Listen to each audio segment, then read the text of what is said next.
Anthony Brindisi, the Assemblyman, will be in, and we're going to be talking to him about, obviously, this hospital issue, and also that blocked bill, which would extended the statute of limitations for victims of child molesters. And that's just another story that kills me. Stephen Wells, for the first time in studio this morning.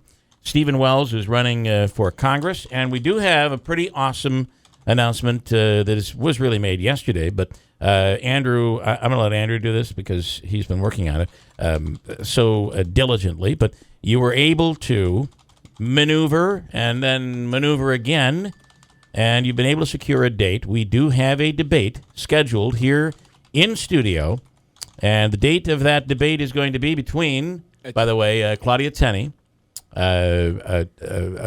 Phillips, and Wells.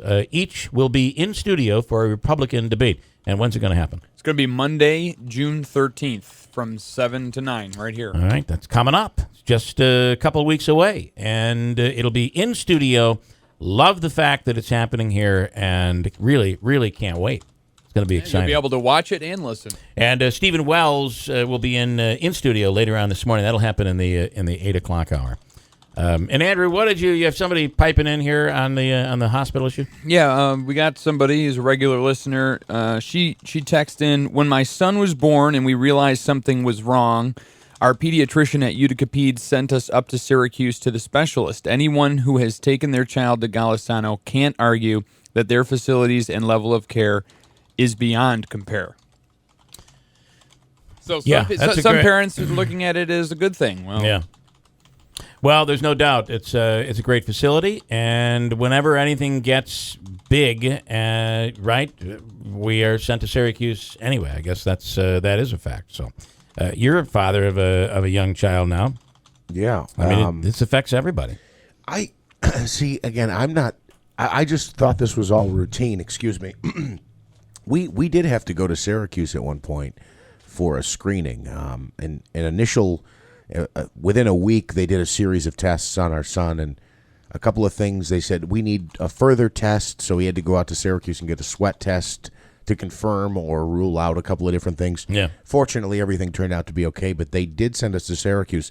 I didn't think anything of it. I just thought it was, and maybe it's not and related. that isn't. I think whenever you have to go see, oftentimes, a pediatric specialist, oftentimes you're going to be, if it's dealing with something of the heart, your pediatrician's going to say, listen, we're going to get you in at Upstate. Is that Upstate? Is Golisano? Is Upstate meant? Right. Okay. And I think that's, the same That's is true common. with any region. Yeah. Yeah, I would say.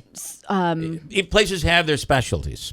And actually, this here in Utica, when it comes to stroke, we had them in just the other day talking about how we actually have a facility here that deals in strokes, which is incredible. Right. That we don't have to travel. But when it comes to pediatrics, and there's anything that gets really any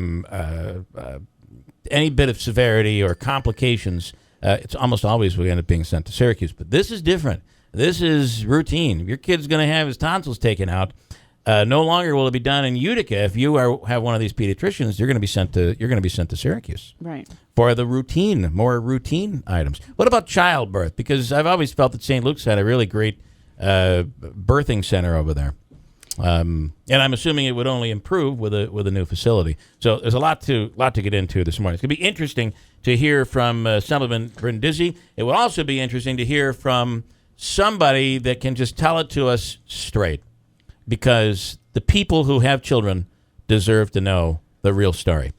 I really believe that's just incredibly important right now.